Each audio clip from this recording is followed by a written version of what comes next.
Another week, another RNT Fitness Radio podcast. I hope you guys are having a great start to your week so far and that you are ready to be educated over the next hour or so. This week we have Christian Thibaudeau on the line, who has written extensively for various fitness publications, the most common one being T Nation. He's also taught seminars, of which Akash and I have actually attended. He runs a course, Neurotyping, which we're going to come to in a second. He's trained Olympic athletes, physique athletes, and by Christian's own admission during the podcast, he's a very good all-rounder. Rather than find a specific niche and double down on that, he found that his skill set allows him to be very good across a multitude of disciplines, and that's quite unique in the industry.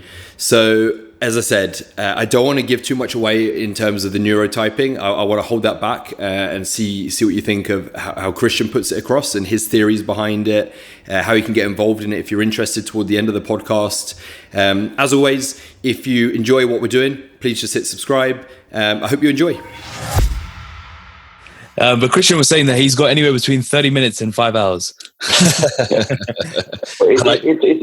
I think the only limitation I have is probably the battery on my cell phone. Okay. Other than that, I have pretty much all day. It's my off week, meaning that I only work on creating material. I don't have any coaching or traveling or seminars, and it's Easter weekend, so I don't have anywhere to go. Okay, that's cool. So, do you do much coaching now, or do you do it more on a consultancy basis? No, it's just more consulting and teaching, because I this year alone we will have at least 35 seminars for sure. Oh wow! And my wife is pregnant, so there's 2 months where I cannot give any seminars. So that's basically 35 seminars in 10 months and a half. So if I were taking just regular personal in-person coaching, there's no way I would be able to do a good job. I still have online clients because it's much easier. Even when I travel, I can still do the programs and answer questions. But for coaching, I'm only on consulting duty. For example, next week I will be working with Canada's strongest man, who also competes at the world's strongest man. He finished 5th, the Arnold, and because he wants to improve his barbell clean and jerk. I think that there was something in the air that they might actually have the barbell clean and jerk in competition, or for some reason he wants to be able to hit a max. But these guys have zero flexibility and just so much muscle mass that actually learning the full Olympic lift is really hard because of the mobility issues. I mean, if you cannot, because he can pull 425, 440 without bending 1 inch under the bar. So basically lifting the bar from floor to his clavicle without even bending under. But the problem is that he cannot bend under because he cannot take a front squat grip. For him, a power clean will have the bar suspended about 2 inches above his clavicle. So, but the only way to clean more weight would be to be able to move under the bar, at least into a quarter squat, which would reduce the range of motion by about, let's say, maybe 8 inches or 20 centimeters, which would be good for about 10 kilos more. That's the only way to do it. But we need to work on mobility, not lifting technique. So that's going to be a real challenge. I wanted to, Charles was supposed to help me with his pressure points technique because he was in town for a while. But because of a timing issue, my strongman guy couldn't make it last week, and Charles was leaving this week, so he won't be able to do that. So hopefully it's going to work. How long are you going to be working with him for? Probably 5 sessions. I mean, I've worked with him in the past, and we actually worked together in the past also. So it's going to be 5 sessions, which is really short for what he needs. And on top of that, he did injure his back when he competed at the last Arnold Classic. So it might be hard, even harder to be able to reach a very high level. I'll do my best. I'm going to see what I can work with. But it's going to be a mobility issue. Interesting. Well, at least you've identified the issue right off the bat. You know what you're working with. It's certainly not a strength issue. The guy deadlifts 1,000 pounds. He's one of the best deadlifters in the world. He actually deadlifted, I think, at the Arnold, 1,040 pounds. He finished second, I think. So that's not a problem. And he's super strong, but it's just a mobility issue. These guys are so tight, so big, so muscular that it's really hard to reach the optimal position in the Olympic lift. So that's going to be the biggest challenge. Yeah. So let's just rewind slightly. What I wanted to open this call with, you've briefly just kind of touched on it already, was from both Akash and I, congratulations. Thank you. Have you managed to progress in changing the other half's opinion of the name Thor? The what? No, it hasn't worked yet, but we have some good change names that are somewhat decent, like Chase. I like Chase. Chase, I like yeah. Riley. Yeah, I was looking for, personally, I would have loved like a Celtic name. So there's a few that are like, might be acceptable. So we're going to see how it works, but we're making a list. So maybe like if she's tired enough, I can just like slip Thor somewhere in there. Yeah, I think it's a lost cause. My fingers are crossed for you. Good luck. Yeah, thank you. So just for our demographic and listeners, just give us a rundown as to who Christian Thibaudeau is. Well, that's probably going to be the hardest question of all the podcasts, because I really hate talking about myself. I mean, I have zero ego, and I've always been someone who was self-conscious. I have a very low self-esteem, which is why I started training hard with weights. Now, as far as my career is concerned, I've worked with athletes in more than 20 sports, including Olympians, some Olympic medalists, pro hockey players, pro football players, pro bodybuilders, CrossFit athletes. I'm probably the only strength coach who has worked with someone who competed at the Olympia and competed at the CrossFit Games. So I'm a generalist. I'm not the best at anything. I'm good at pretty much everything, meaning that it goes with my neurotype. I'm a type 2A. With me, everything works, nothing works for a long time, which is why everybody reading my articles, I think that I change my mind every month or so. It's only because I like to experiment. If I do the same type of training for a long time, I just get bored to death. So I'm a generalist. So that's why I did coach a lot of athletes for a very long time. But what I like to do is be a consultant for other coaches. So if a coach has a problem with a client of his, then I will help the coach fix that problem. That's what I really love to do. Right now, I'm focusing more on teaching. I give between 30 and 35 seminars a year across the world. And of course, I've been writing for T Nation and now my own website, Thibaudeau, for over 18 years, I think. So it's been a long journey. I published 4 books. That's pretty much the extent of how much I can talk about myself without just falling asleep. With one more question about that, why exactly did you start training, and why do you still train just 20 years ago? Just before you answer that, Christian, I just wanted to say, you have no ego. I'd like to say it on your behalf. Akash and I have sat in on one of your seminars when you delivered it in London, and it was one of the best seminars I've been to. Dude, the sad thing is that seminar actually sucked ass compared to what I'm teaching right now. Oh, well, I enjoyed it. That was a great seminar. Thank you. But it's only because of the personality.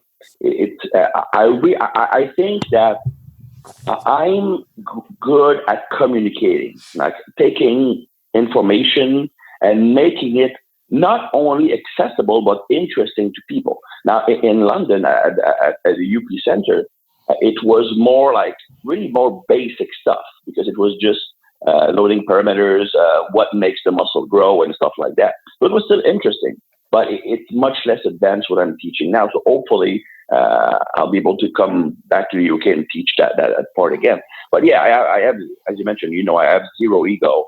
And why did I start training is because of that. I mean, growing up, I've always been short. I'm still short. I'm not good looking. I was physically average in pretty much every respect. So I always wanted to be admired for something physical, admired for my physique, for my appearance, or for sport performance, which is actually why I started training at first. It was for football, because I played American football. And because I was short and undersized, it was the only way for me to be able to compete. So, for example, the first 2 years I've ever trained, I only did legs. So I would train legs every single day because I figured, well, I need to run fast, right? So, and eventually that graduated to more high performance training. Even when I was 14, I was reading like strength and conditioning books from the strength coaches at the time, Al Vermeil and guys like that. I was doing power cleans, doing squat, deadlift, all that stuff. I started at like 12 years of age. And then once football was over, I was still looking for validation because now I was at I was 19, the very awkward age. It made even worse by the fact that at 19 I was still a virgin. So I was really self-conscious, right? Well, you see me with hair. I mean, what girl would like a guy with like Krusty the Clown hair and a goatee? I started with like 2 strikes against me, right? So I was still looking for something to be admired for physically speaking, because I knew I was smart, but in fact I was downplaying my intelligence because I figured, well, if you're too smart, people are gonna hate you. So I was looking for something physical to do, and I was never able to get lean. Well, it's because I was eating crap all the time, of course, so that didn't help. But my brother was like 300 pounds. Both my parents were overweight, so I figured, well, it must be genetics, right? I said, well, if I can't get lean, I at least will be strong. So I switched to Olympic weightlifting. The only reason I switched to Olympic weightlifting is because I was looking at the weight that people in powerlifting in Quebec were doing, and there was no way I could be lifting that kind of weight like within the first year. And I needed to feel good about myself right now. But when I was looking at the numbers posted by Olympic weightlifters, back then, we didn't have any CrossFit. We didn't have any internet. So there was no visibility for Olympic weightlifting. And in 1988, when Ben Johnson tested positive for steroids, they had the double inquiry, which they gave immunity to all the athletes who would come forward and say that, okay, this is what I did, this is what I used, because they wanted to know what was going on doping-wise in the country. So all the Olympic weightlifters confessed to using a huge amount of drugs. And what happened is, even though none of them got suspended because they had immunity, the program lost sponsorship by the government. So Olympic weightlifting basically died in Canada in 1989 for many years. Now, I started doing it in 1998. And at that time, the only places where you had Olympic weightlifting were in high schools. And very few people did Olympic weightlifting past that high school or college level. So I started doing it because, well, okay, I'm going to be able to post good numbers and claim to be one of the strongest in Quebec, even though the weights I was lifting were trivial. Really were not good because I didn't have any coaching or anything like that. So that's the reason why I started Olympic weightlifting. Then after I figured that I will never be great, because even though I was very strong, my technique sucked and I was really bad in competition. I couldn't handle the pressure. And now I understand why. I understand why athletes choke under pressure and why some people are born to compete. And it's simply a neurological element, neurological state. So I switched to more bodybuilding. So it basically just started from here. I mean, I've been average in everything I've ever done for strength and physique-wise, but I've done it all. I've done CrossFit, I've done Olympic weightlifting, I've done bodybuilding, powerlifting, and I've enjoyed everything, but I was never able to reach like a very high level in anything. Maybe because I don't have the genetics, but also because I could never stick with one thing for long. I mean, after 6 weeks of doing something, I want to do something else, which made me a great generalist coach, but a really bad athlete. So that's pretty much my story as far as training is concerned. So, I still train because I just love it. I cannot not train. What form of training are you doing at the moment?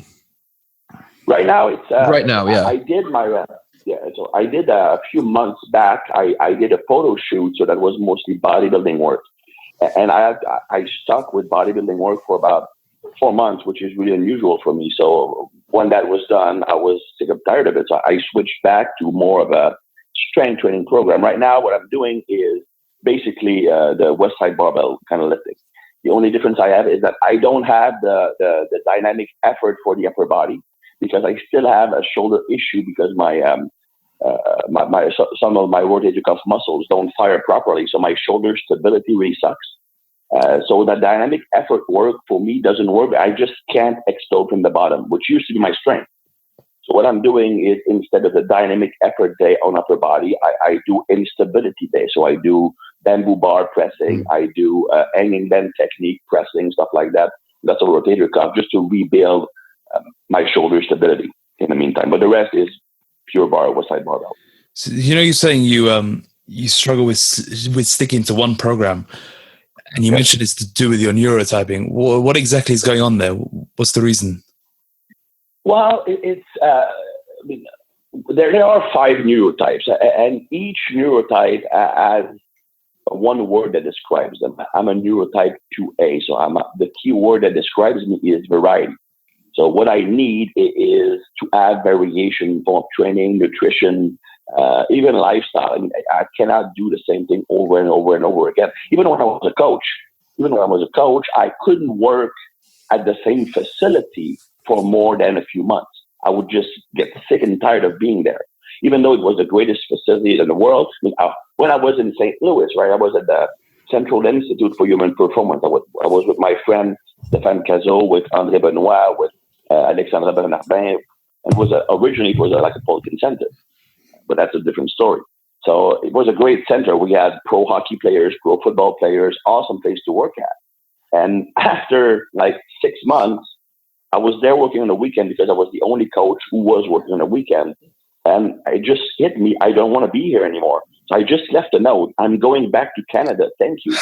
And when I got to my apartment, I gave them my 2 months notice. So you have to pay like for 2 or 3 months rent when you break the bell. So I just like put as much stuff as I could in my car, and I drove home, which was 23 hours straight. Wow. So that I'm like that. I mean, and because of that, I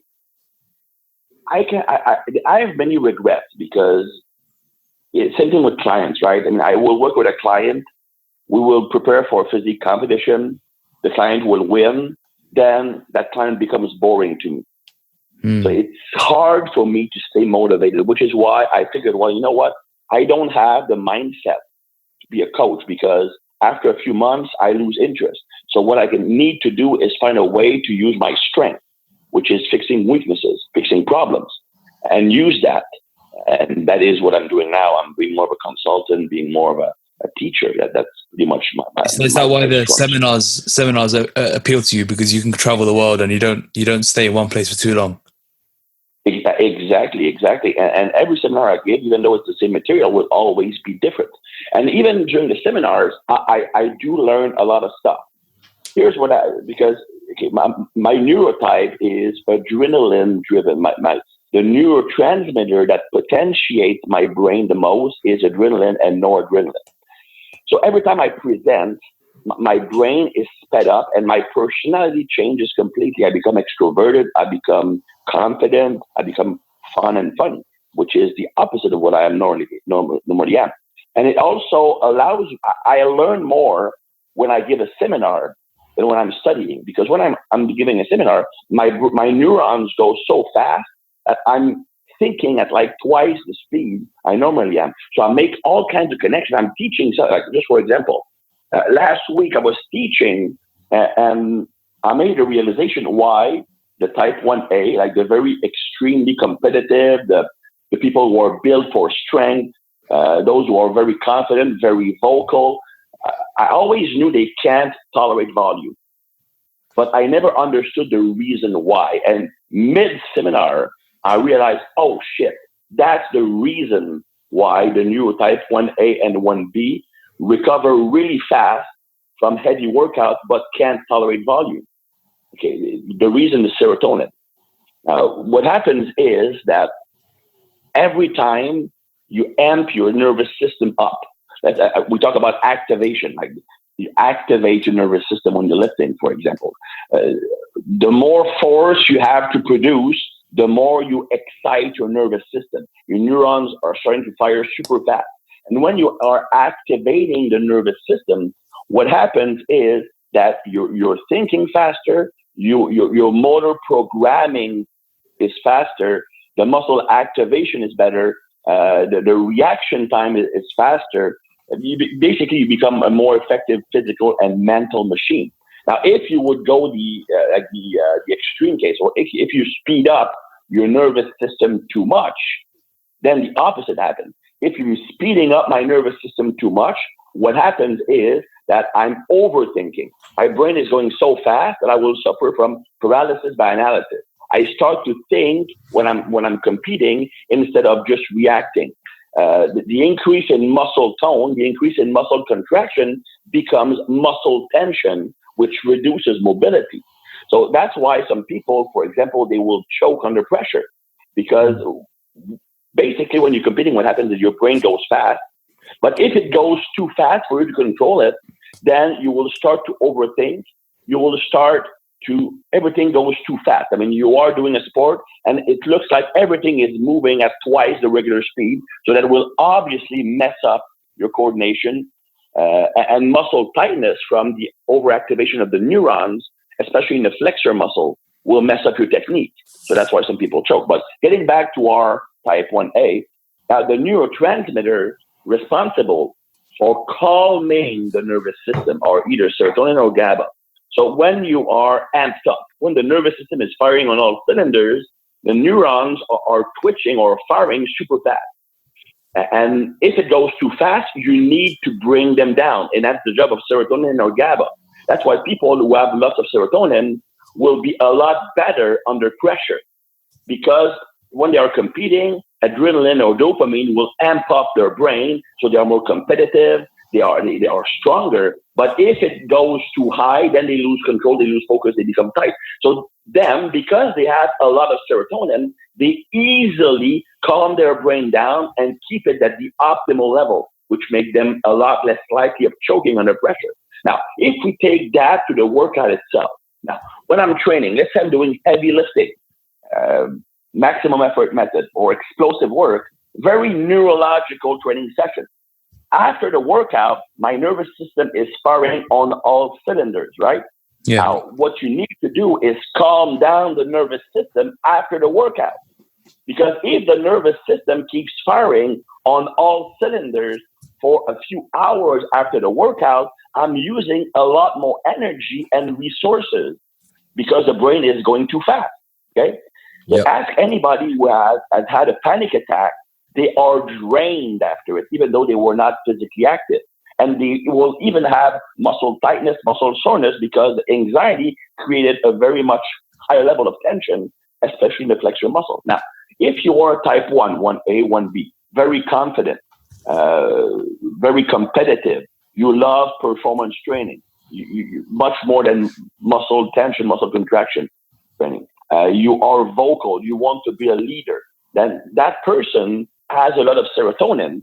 So it's very easy for them to calm down the nervous system after a heavy workout. So that workout does not cause a lot of CNS fatigue. So they can recover very easily from it. If you take someone who has a low level of serotonin and you run them through a very intense, heavy workout, it will crush them. They might feel depressed the next day. The reason is that because they have less serotonin or less GABA, they cannot calm down their brain as soon after the workout. So they are creating much more fatigue because it takes a long time for the nervous system to calm down. So Christian, people, sorry, is this something that you are born with, or is it a byproduct of how you're brought up? I think that it's not how you were brought up. Your personality is, in my opinion, and experience, about 70% nature and 30% nurture. So the way you were brought up will have an impact of about 30, maybe 40% on your actual persona, your personality. Okay. But your brain chemistry is more your nature, because your brain chemistry is what is responsible for how much you're feeling, your emotions, how your body reacts in front of certain stimuli. Some people will have a much higher pleasure response than others. So those who are dopamine sensitive. Some people will have a lot higher level of anxiety even at rest because they have lower serotonin.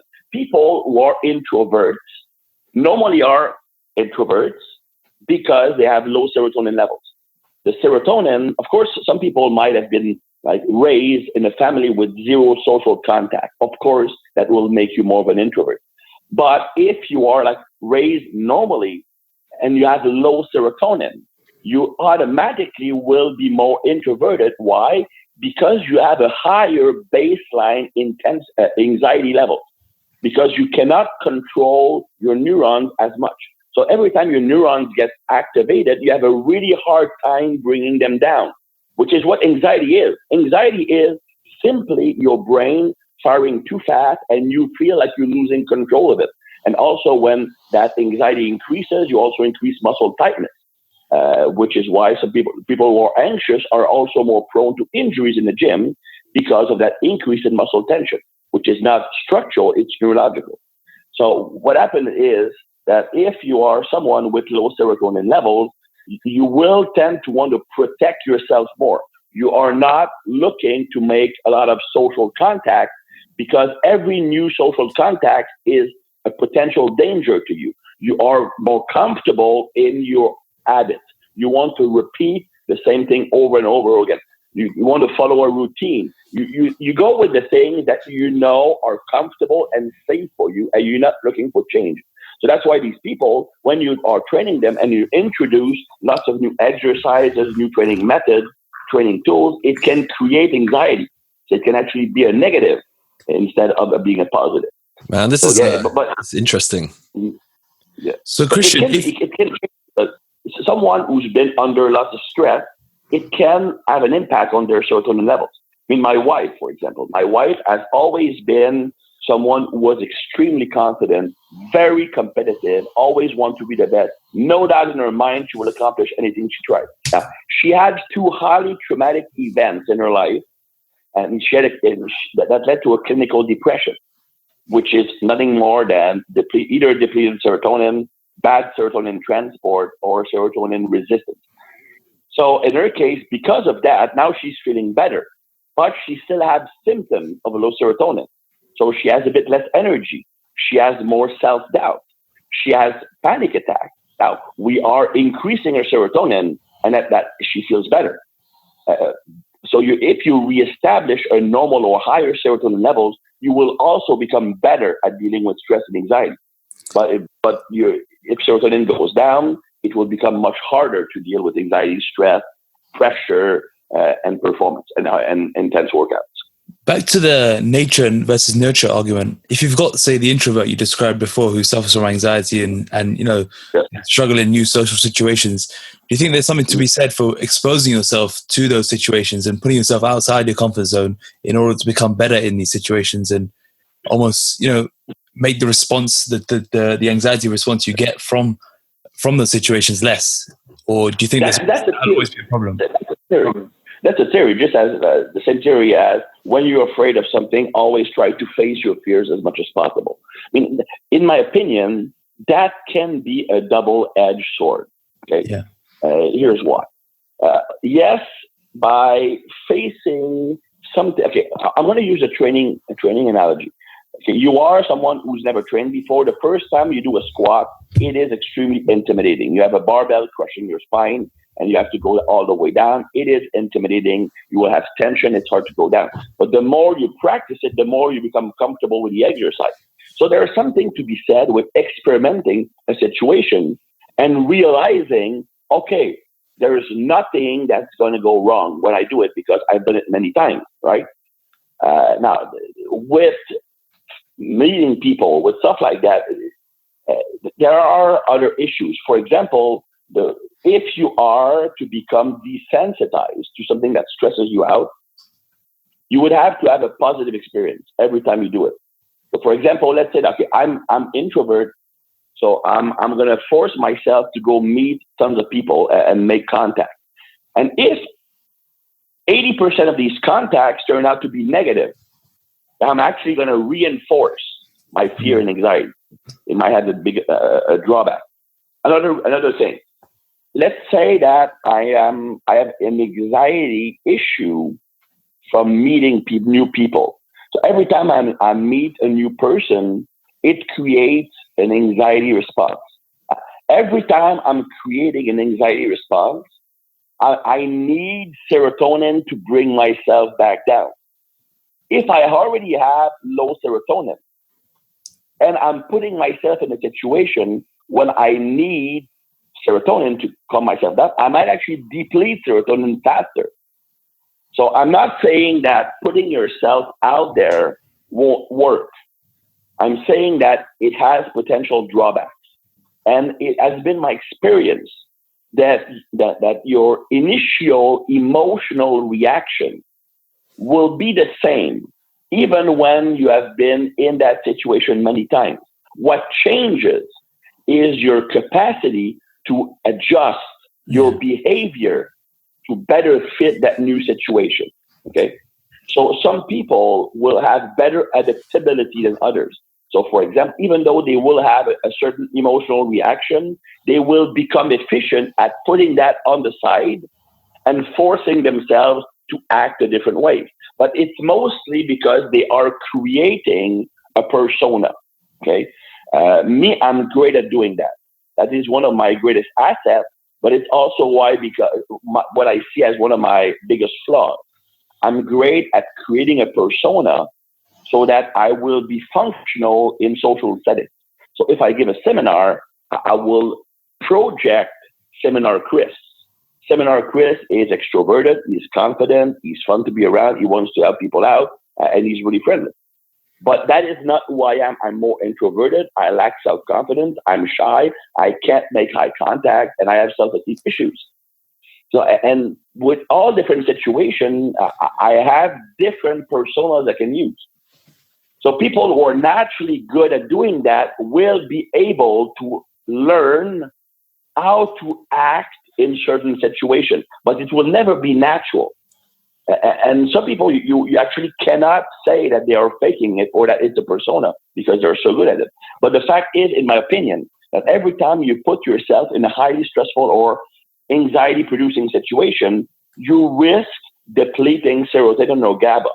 If you are already low in those neurotransmitters, then it's going to be hard to make positive changes. Now, if you have higher serotonin levels, then yes, putting yourself in those situations is more likely to make you better at handling those situations.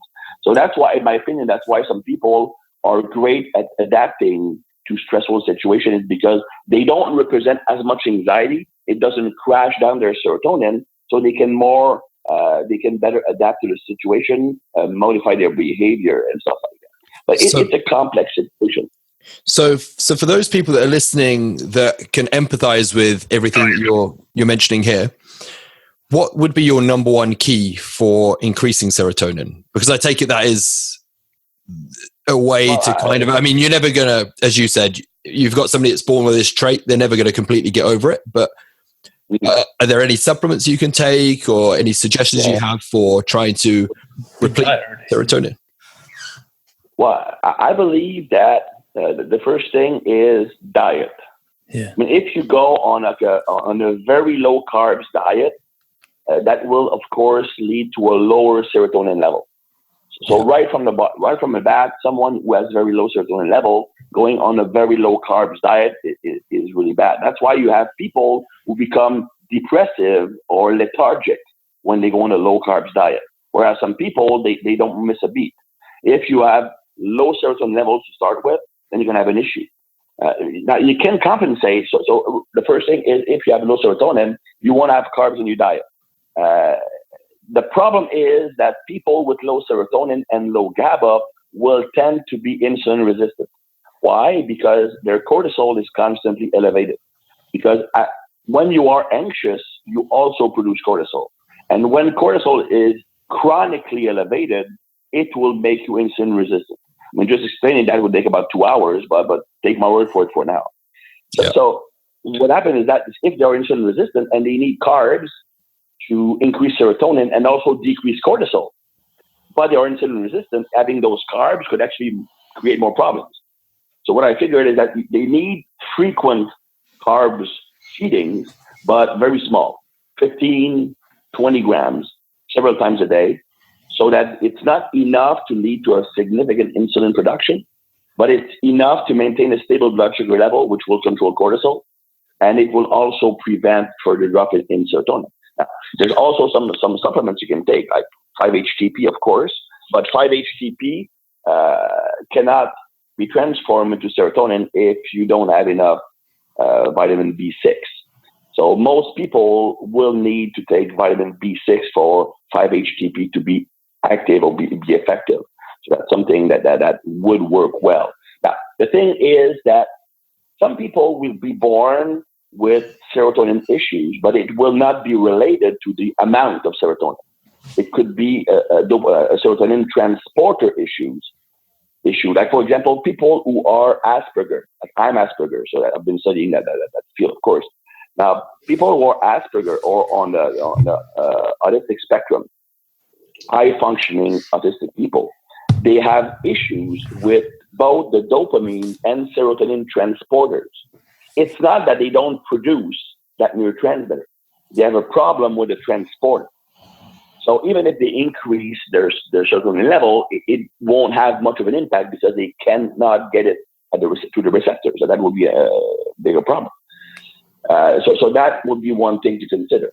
So in my opinion, serotonin, 5-HTP, vitamin B6 would be great choices for supplements, as well as increasing the feedings of carbs, not going super high at any meal, but frequent smaller carbs will be able to avoid that insulin overproduction.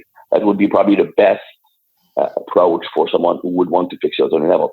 Of course, when you understand that every time you are faced with an anxiety-producing situation, you run the risk of depleting serotonin because you will need it to calm yourself down.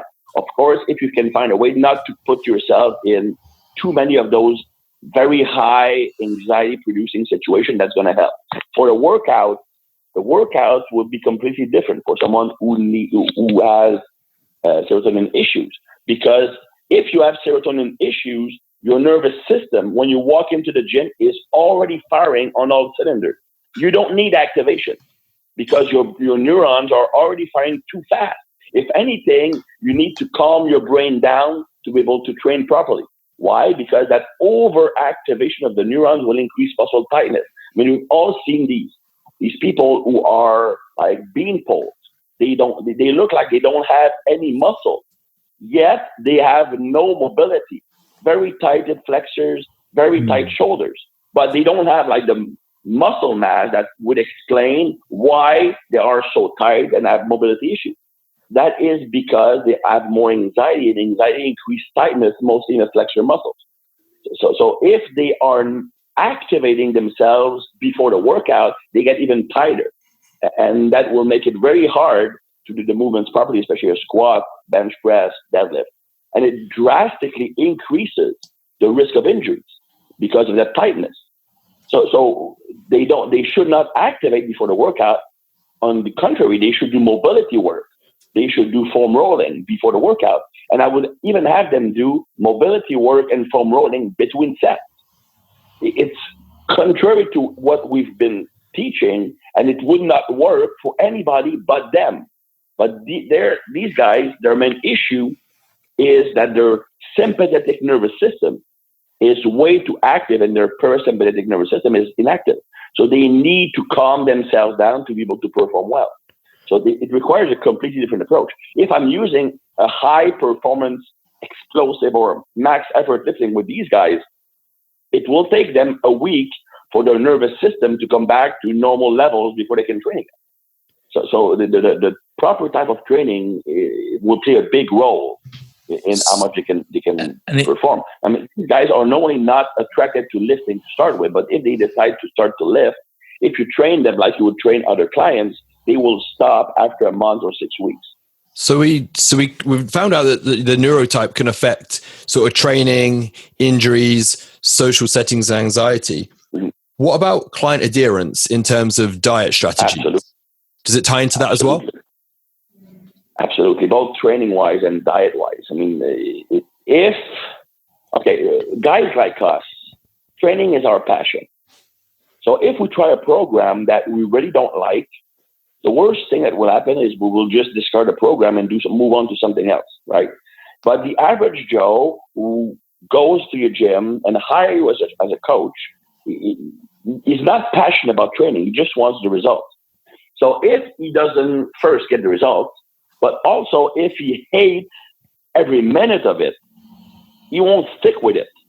Once he achieves his goal, he will go back to his old habits. Or if he doesn't reach his goal, he was get disappointed and just leave. So we need to find the best way for that person to train. Go with what is more appealing to them. And that will vary depending on their personality, their neurotype.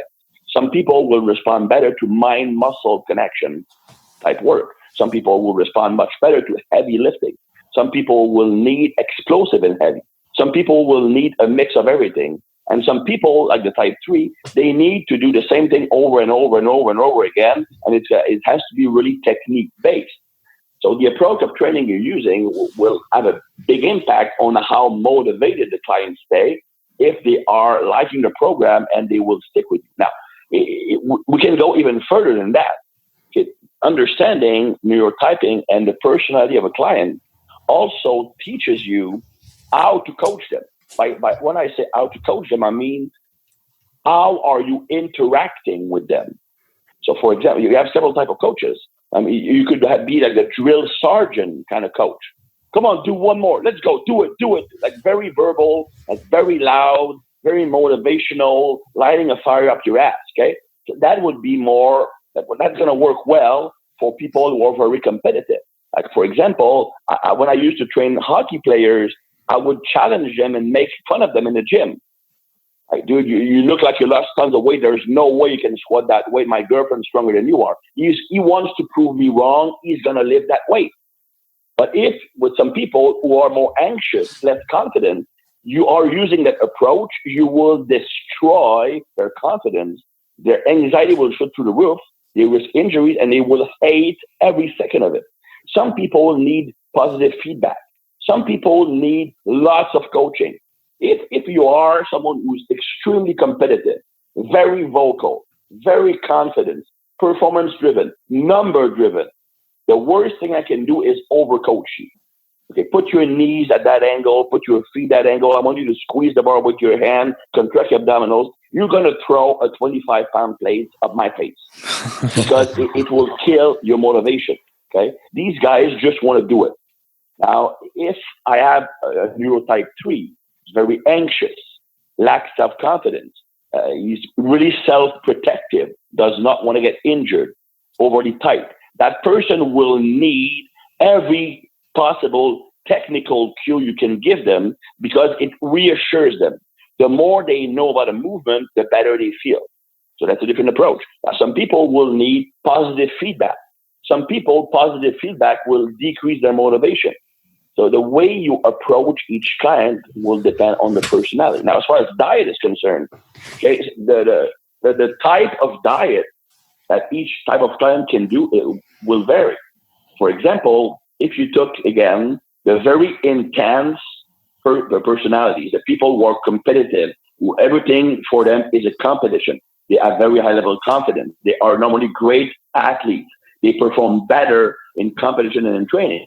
These guys are great at going all out, but they can't go all out for a long time. So for these guys, they can go on a very severe caloric deficit, but for a very short period of time. So diet phase of 3 to 4 weeks. For them, a moderate deficit over the long period of time is really demotivating for 2 reasons. The first reason is that people who are that way, super competitive, number driven, they are dopamine super sensitive. It means they have an increase in the pleasure response. They easily become addicted. So these guys will take great pleasure in eating food.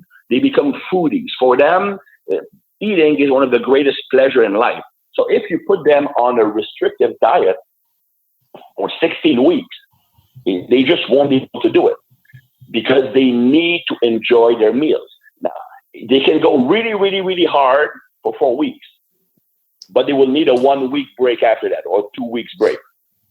Now, because they have higher serotonin and they underproduce cortisol, they can go at a much higher deficit for a short period of time, without running the risk of losing muscle. Okay, and of course, if they go more conservative for a longer period of time, they lose motivation because these guys are all about results. They want to see results right now. They are impatient. So that's one thing. These guys need to see results right away to stay motivated. Now, if you look at the neurotype 2, like me, 2A or 2Bs, these guys tend to be sugar bugs. They love pastries. They will love sugar. So when you plan a diet, you just can't have cheat days or cheat meals, because it will turn into an all-you-can-eat sugar crap buffet, and it will almost be impossible for them to get back on a diet. So they need carb refeeds, but they cannot have cheat.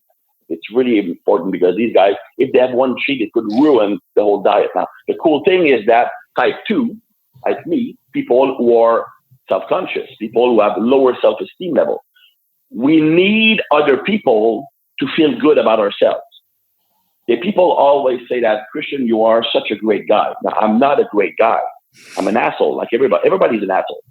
But I look like a good guy because I need you guys to like me to feel good about myself. If I feel that someone likes me, it makes me, I believe that, hey, maybe I'm not that bad if that person likes me. So people with low level of self-esteem need the respect, admiration, love, friendship, respect of other people to increase their perception of worth. So when it comes to diet, for these guys, disappointing their coach is one of the greatest issues. So that's why you are using strategies like very frequent body fat measurement, taking pictures. So for example, when I have a client who's like that, who's very lack self-confidence, he doesn't want to disappoint me, I'm going to have them take pictures twice a week on Wednesday. Wednesday is when I decide if I modify the diet or not, but also on Sunday, because normally they cheat on the weekend, or that's where the diet is harder. So if they have to take a picture on Sunday, then they won't cheat on Saturday. It's just, they don't want to disappoint me. Now, the type 3, the more anxious type, these guys are all about control. They are more likely becoming anorexic, because anorexia is really a control issue. So the type 2, type 2A, type 2B are more likely to binge out, becoming binge eater. The type 1, 1A, 1B will be more likely to eat for pleasure, but not splurging, because they got such a big pleasure response from even a small amount of cake that they don't need to eat all the cake to feel good. Me, it's even worse because my dopamine transporter are out of whack. So I need to eat like 5 cakes to get a small pleasure response, which is why I once gained 12 kilos in 6 hours when I was younger. Okay. How did you manage that? How did you manage that? With lots of effort, pain, and learning the feeling of giving birth the next day. Yeah. So I actually measured myself because I knew it was going to be epic, because my table was full of crap. That's going to be epic, right? I weighed myself before and after. It was 12 kilos in 6 hours. Damn, that takes some doing. Blood pressure, acute blood pressure must have jumped up massively. I think I didn't have any blood left. I mean, it was all diluted with sugar and fat. So, Christian, you travel a lot with your seminars. How do you stay in shape when traveling? So for our clients that are sort of like, on business trips around the world, what are your biggest bits of advice that you can give to people? Well, I think it comes down a lot to preparation. I have zero capacity in that regard, so I have a staff that organizes everything for me, but I tell them what I need. So I always need to have a grocery store walking distance from the hotel, always. I never rent a car because, for example, if I go in the UK, in Canada, I'm a shitty driver on the right side of the road.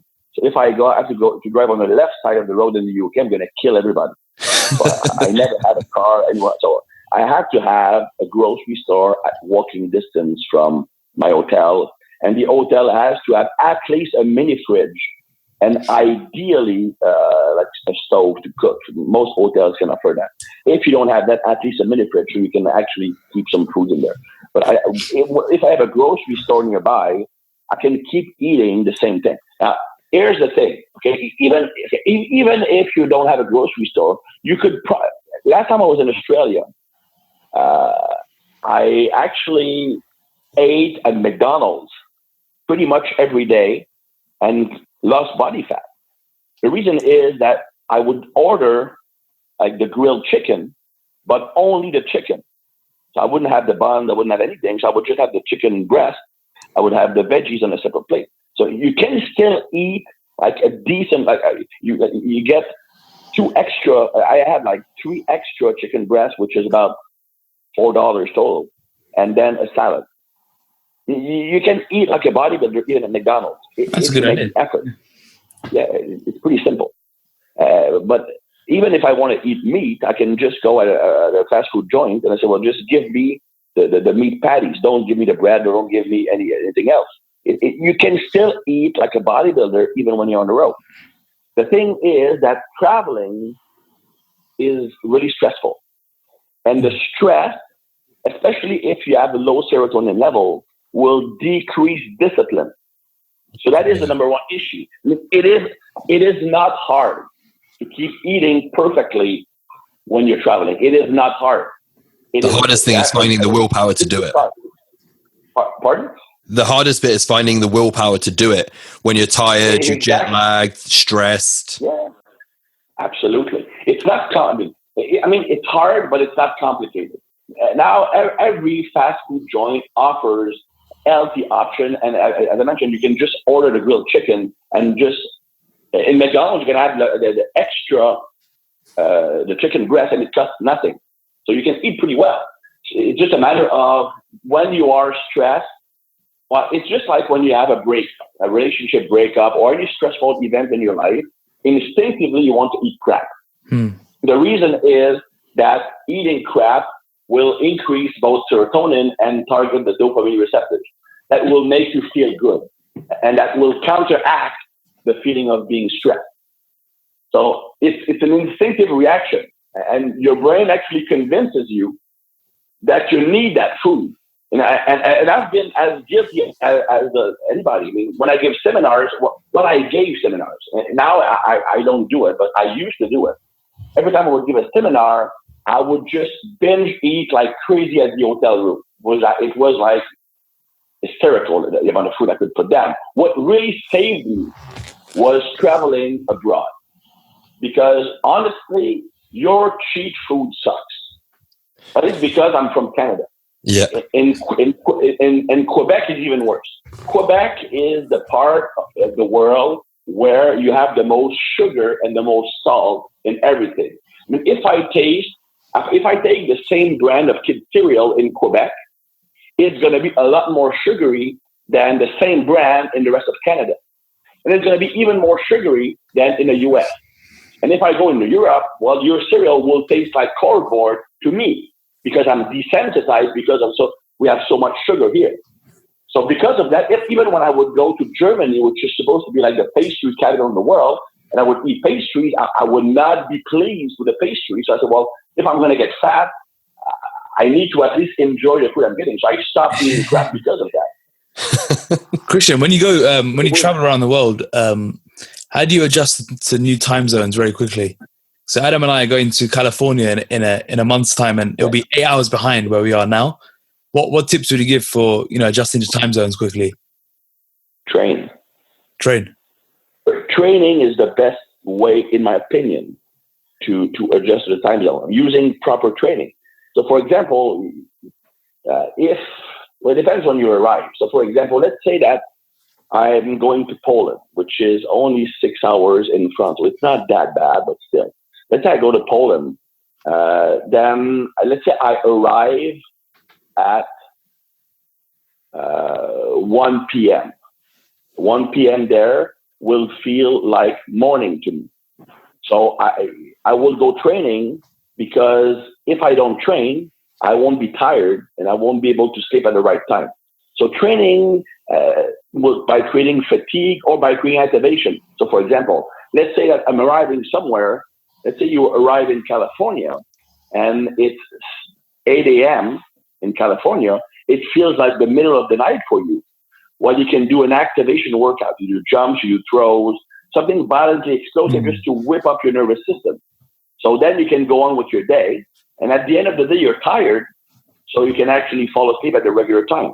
It does not completely changes everything related to the internal clock and everything like that, but it goes a long way. If you can sleep at the proper time, it will reset your clock in a day, even if there's a really, really large deficit. Now, of course, you can use melatonin, which will also help to regulate your internal clock. So when you take melatonin before going to bed, that's not help. But it's not legal everywhere. So when I was in, where was I? I was in Australia. In Australia, it's not legal. So I wanted to use it, but I couldn't. So I had to make do. But even when I go to Australia, which is like 12 hours behind, it takes me about a day. If I force myself to train and go to bed at the right time, it's pretty easy to adjust, to be honest. Okay. That's maybe because I want to, like the strong man I mentioned earlier, Jeff, when he competed in Australia, he left on Wednesday. He arrived on Thursday, and he competed on a Friday, Saturday, and he finished third. At a point, behind second, the first one was Brian Shaw, so it's pretty good content. So some people, what I figure is that those who are naturally better at handling stress are not as affected with traveling. If you can sleep in the plane, it's a big benefit because you have to sleep at the time you would be sleeping where you're going. And ideally, it should start a few days before. So for example, if I'm going to Australia, then I might go to bed like 6 hours earlier or 6 hours later, depending. So just to force my body to gradually adapt to a new internal clock. So you can start 1 or 2 days before, then you can time your sleep on the plane so that you will sleep when you should be sleeping when over there. But I'm very highly skilled at sleeping on plane. So that really, really helps me being fresh when I arrive. So I've honestly never had any issues with jet lag at all. I suffer from jet lag, but I've nailed the art of sleeping on a plane. I'm on there. We haven't even taken off yet. Just the engines in the background, and I'm out like a light. I'm the same way. For me, it's like a black noise or white noise in the back and some wind on my face, and I'm out in 5 minutes. Yeah, you and me both. So you've touched on obviously your background, being anxious when you were younger and so on, and now teaching the seminars. It sort of plays to your personality type. You've studied the neurotyping, Asperger's. So you've really educated yourself and done a lot of research. If you could go back to when you were in your mid-20s, what advice would you give yourself? If you knew now, if you knew what you do now back then, what would you tell yourself? That's a great question. And I'm not sure if I would have that much information. I would say that my big problem when I was younger is that I really felt like I was nothing, like I was a weird person, like I didn't belong, like I was a weak person. So I always tried to change myself, like being something I was not. I never accepted who I was. If there's one thing that studying the neurotypes helped me is that we are who we are, and you're not worse than a different person. We just have a different brain chemistry. I remember when I was a kid, the saddest part of my life, if you want to call it that, was I was the eternal best friend. You know the guy, right? Every time a girl has a boy problem, I'm the one who helps her out, and I would always fall in love with her. Of course, she only sees me as a friend.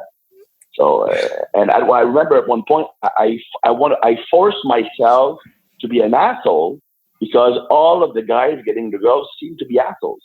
but that created so much stress in my life, and it was not tolerable. And I would go home and cry at night because I felt like there was something broken with me. What is wrong with me? Well, there's nothing wrong. It's how your brain works. And I think that most teenagers, the problem they have is they just don't accept themselves.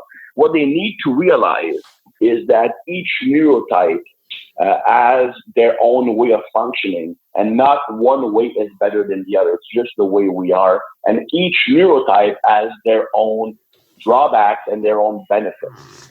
So, for example, my biggest drawback personally is because I have a lower level of self-esteem. I base my own pride and my own confidence on how other people perceive me. But it also allowed me to be where I am today.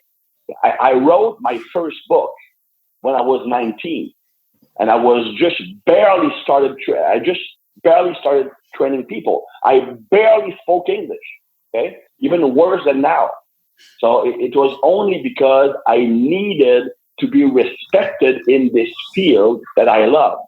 And because of that, I had the guts to start submitting articles to T-Nation, which even 16 years ago was the #1 reference on the internet. And that got me my first paying job that had gave me plenty of money to work and have a decent life. But it also made me popular. And that allowed me to be a good coach because I was always good at adapting my coaching style to the athlete I have. Because my neurotype, my greatest asset is reading people. And let's think about that. Because every time you have a weakness, it comes with a strength. But you need to be aware of that strength.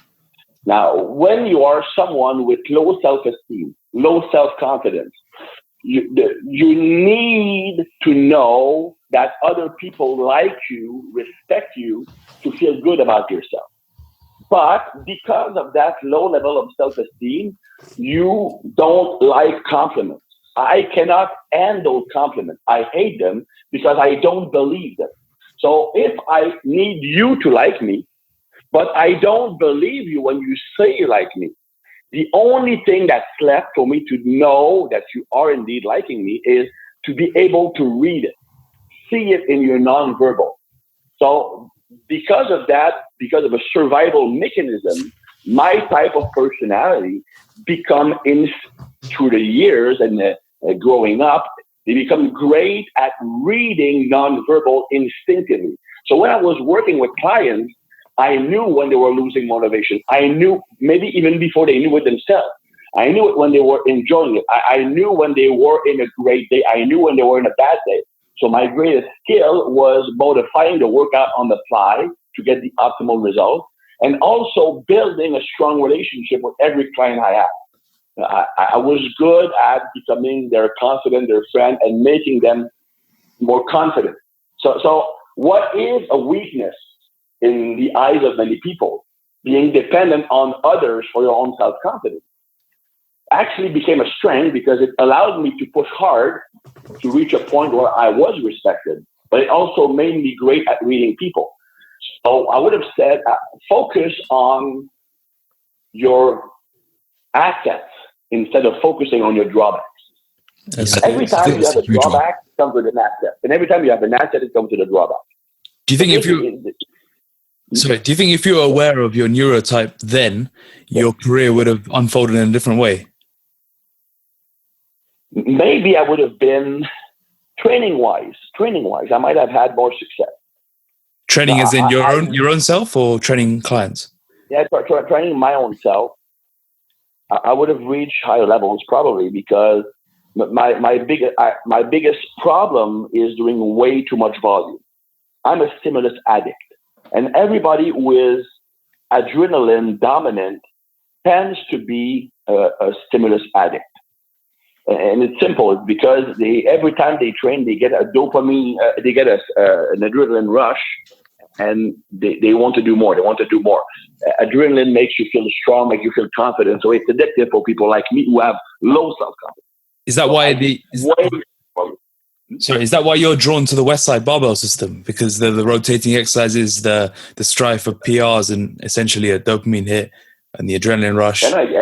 adrenaline, and also the Neurotype 2A is a blend. It's like the middle of the Neurotype. It's a blend of everything. We have a little bit of everything, so we need everything to be satisfied. So the West Side has bodybuilding work, it has strength work, it has dynamic effort work. So I need that to feel complete. If I don't have all these elements, I don't feel motivated. Now, as far as training others, that would have changed many things. I mean, I've made many mistakes as a coach, both as the way I approach clients or dealt with them, and as also when it came to programming the training programs. Now, I'm going to give you just one example. When I was younger, when I started working with athletes, the first athletes I worked with were hockey players and figure skaters.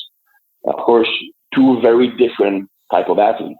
Now, the hockey players, I was more comfortable with them at the time because coming from American football, we kind of had the same mindset of like challenging ourselves, making fun of us. It was like I was more like one of their friends, especially since the age difference was not that great. So I was making fun of them. I was challenging them in the gym, and it would always work great because they were competitive. Now, one day, one of the figure skaters I work with was competing in national championship. She was the junior national champion, and that was her first year as a senior. She was favored to make a podium because she was supposed to be on the great hope of Canadian figure skating. Now, I was at my friend's house, and we were playing a drinking game. Like playing songs from the 80s randomly, and the first one who could guess the name of the song won the match, and the other had to take a shot, right? So at 7 p.m., I just stand up and go at the living room, and I put on figure skating, which is kind of weird when you had like a all-boys drinking game, right? So I'm looking at figure skating, and the athlete I work with, that's her term, right? And she had the worst performance of her life. She fell 4 times on skills she easily mastered. And I was devastated because I do have a strong bond with pretty much everybody I work with. So the next week we're in the gym and I say, well, okay, we're going to work on the stabilizer and trim versus abdominals because some people here fall a little bit too often on the ice. So it took her 3 months to be able to talk to me again, and 6 months where we can have like a decent coach-athlete relationship again. See, that's the kind of mistake I would have avoided. And I'm not saying it was my fault. Probably it's not, but maybe I played a role. She never reached her potential she competed 1 more year and she stopped figure skating. I'm not saying it's because of my comment. Might have been the bad performance, might have been other factors. But it never panned out. And I still regret the way I behaved. And of course, I made that same kind of mistake several times because I didn't understand the importance of using different level of coaching. I was working with 2 professional football offensive linemen, and I was coaching them on the Olympic cliff, and I would give them 1 or 2 technical cues between every single rep of the set. Oh, wow. And one day, one of them turned away and said, well, just shut the fuck up. He said that to me. Because these guys, they just need to do it. Now I understand because they're a Neurotype 1. They don't want coaching. They want support. And with a Type 1A, over-coaching will kill their motivation. My wife, she's a 1B. 1B are competitive, they are confident, but they are also highly skilled because of their higher acetylcholine level. So great motor control, great speed, great stretch reflex. My wife, if she doesn't train for 6 months, but I'm saying that because it happened 2 years ago, she wouldn't train for 6 months and then she would power clean 75 kilos like nothing. So she's pretty good at the Olympic list naturally. But if I coach her, she becomes worse. Because if I coach her and give her too many cues, it kills her focus and her motivation. And she would get lesser results. So really the way you are approaching each client, you're dealing with a human being. You're not just dealing with a body that's there and that needs to lift weight. And being able to push on the right buttons is the best way to get faster results. Because if you are more motivated, you're going to train harder and you're going to get better results. Yeah, I think, knowledge aside, that's really what separates good trainers from bad trainers, is the trainers that can read a client's personality type and know which ones, you want to kind of push, which ones you need to pull back a little bit. I think that's which ones you have a quiet word with, which ones you're more vocal with. I think that's quite important. Exactly. So I was at Dave Tate. You know Dave Tate, right? Yeah, we just spoke to him the other day. Yeah, very cool, awesome. So I was at his place several years ago, and we were talking about like the best lifters you work with, and the best power lifters you've seen go through the doors at Westside. And he said to me, "Well, these guys that are the freaks, right? The job of the coach is not to push them, or it's not even the job to coach them. It's really to make sure that they don't injure themselves. You just protect them against themselves, because these guys are probably type 1A, really driven, really competitive. They love the heavy weight. They love the iron. They love putting more weight on the bar, and sometimes they will be just too crazy. And they can then burn themselves out or get injured. And that's the job of the coach, just to protect them against themselves instead of pushing them or even coaching them, technically speaking." Interesting. Yeah, I love Dave Tate's views on things. We had him on. He gives some really good insights, as exactly the same as what you just said there. So some 3 rapid fire questions for you, Christian. If we were to push you through, say, a horrible low carb ketogenic diet that really doesn't, you're not going to enjoy it, aside from pastries, what would be your go-to cheat food? Burgers. Good answer. Oh, yeah. Good answer. I'm all over a good burger as well. In terms of alcohol, say you're on a holiday or something like that, do you have a favorite drink? Vodka and OJ. Perfect. I like that. Yep. Kind of a girly drink, but there's some history behind that. When I was younger, our tradition, when I was done playing football, we kept going to see the games of the college team I used to play with. It was like the big party in the town, because it was a really small town. And I would always have like a 1 gallon jug of OJ, and I think it was like 26 ounces of vodka. And my friend and I would both drink that, like 13 ounces each. That was pretty much our weekend ritual.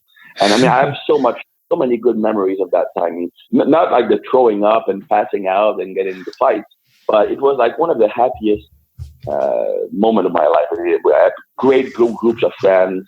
I mean, just for some reason, everything clicked perfectly at that time of my life. So I really enjoyed it. No pressure. It just bring back good memories. So trip down memory lane when you have one of those. Yeah, exactly. It's funny. Just one story about that one.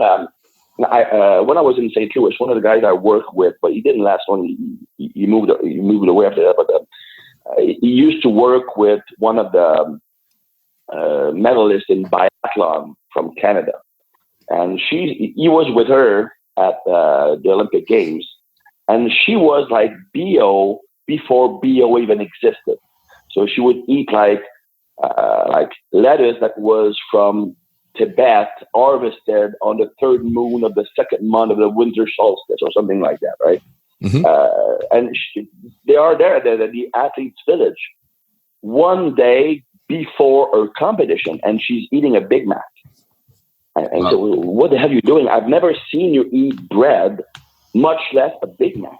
And she said, well, when I was a kid, and when I had like lots of stress, when life was hard, when I was sad, my father always used to bring me to McDonald's. So that will always help me feel better. So now every time I feel pressure, I feel anxious, and I have a Big Mac. So sometimes it's the emotional load of something is more important than the food or the alcohol itself. Powerful, hey? Last question on this. Who should we have on our podcast next? Good question. For rapid fire, there's no rapid answer. Put you on the spot with this one. Yeah, this is a good one. Anyone that you can recommend that, you like their stuff, you're singing along the same hymn sheets, or you find personally, I really like Scott Stevenson. Okay. Yeah. You wrote, but the 2 guys, because I know you guys are more like performance-based, less bodybuilding. Well, maybe some bodybuilding also, but to me, like in bodybuilding, right now, there are 3 people you should learn from. In general, like just bodybuilding, pure bodybuilding experts. Yeah. There's Scott Stevenson, there's John Meadows, and there's Matt Porter. Yeah. I would probably have Matt Porter when I think about it, because Matt Porter has not done many interviews and many podcasts. Yeah, he could be a good one, actually. Pardon? Yeah, Matt Porter could be a good one, actually. I worked with him briefly for a contest prep. So he could be a good one to have on a podcast, because, he doesn't do them often. So if we can swing that one, that would be quite interesting. I mean, he's working with one of my team members, one of my coaches. He's doing a classic bodybuilding show in 7 weeks, and Matt is working with him. And I really like the way Matt works. I really, really like it. And he's super smart, and it's no bullshit kind of guy. And he's very young, up and coming. So as far as, I'm not a pure bodybuilder, but for pure bodybuilding information, he's the guy I would bring. Perfect. No, that's great. So, Christian, we have spoken briefly about the neurotyping, but that's taking it from an angle in that Akash and I sort of have an outline and know what it's about.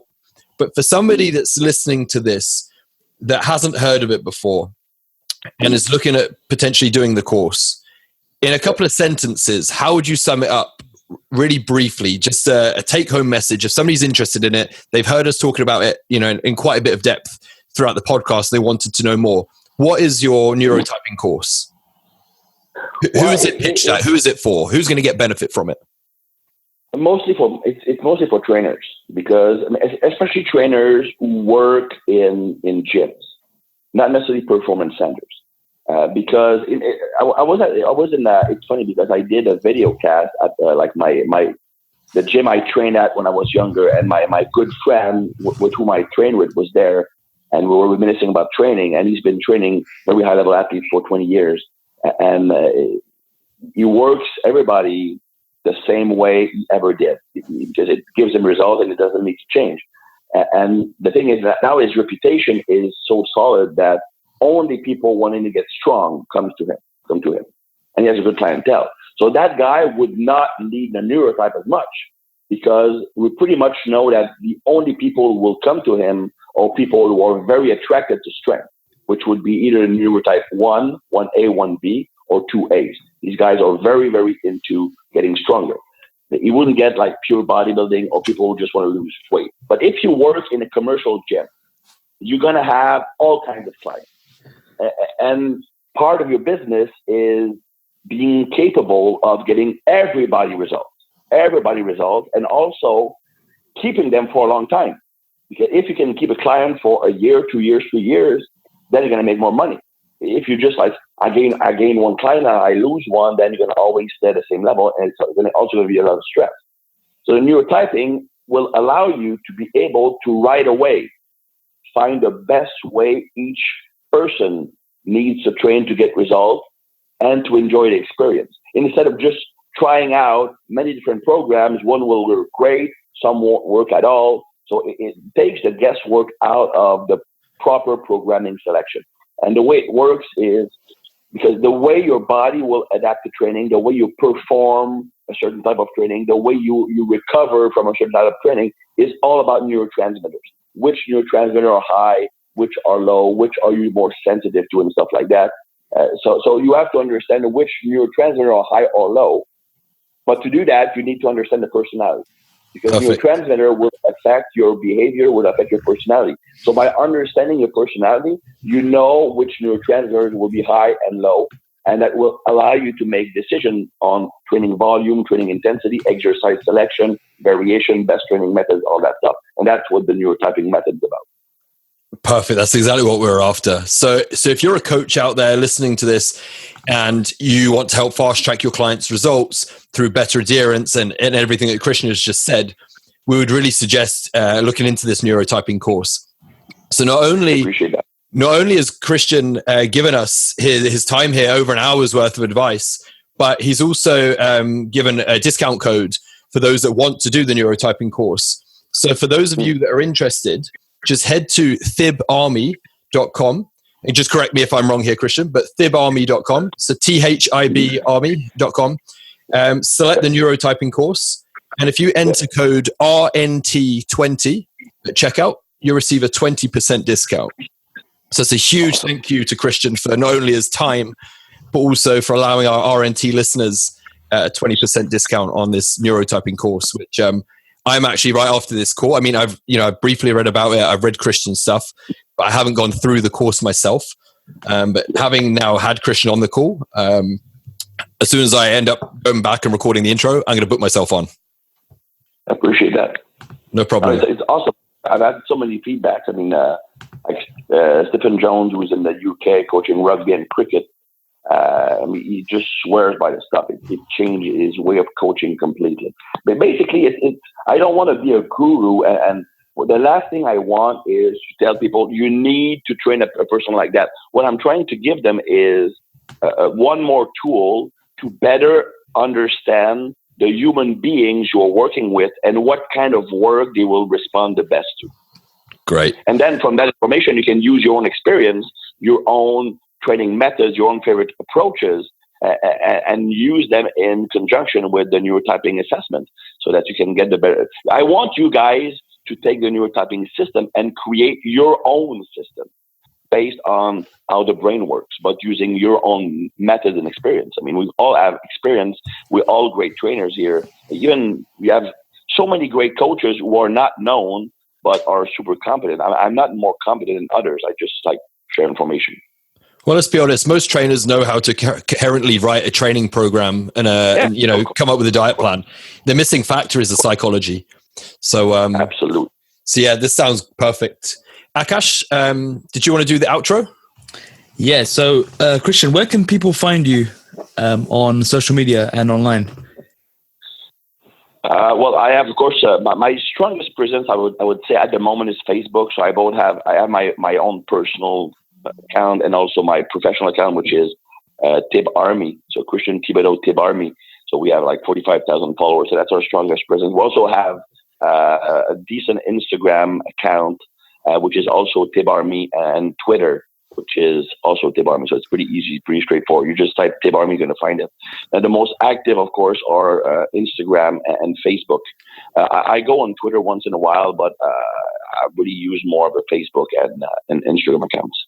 Great. So we'll put those in the show notes. You can also find Christian's work on T Nation, and he writes a lot of articles on his blog, which is thibarmy.com.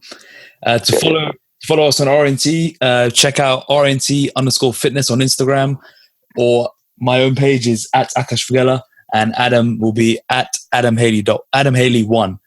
Our website is www.rntfitness.co.uk. And if you've enjoyed this episode with Christian, please subscribe and leave us a positive review. Perfect. Thank you again so much, Christian. We both really appreciate it.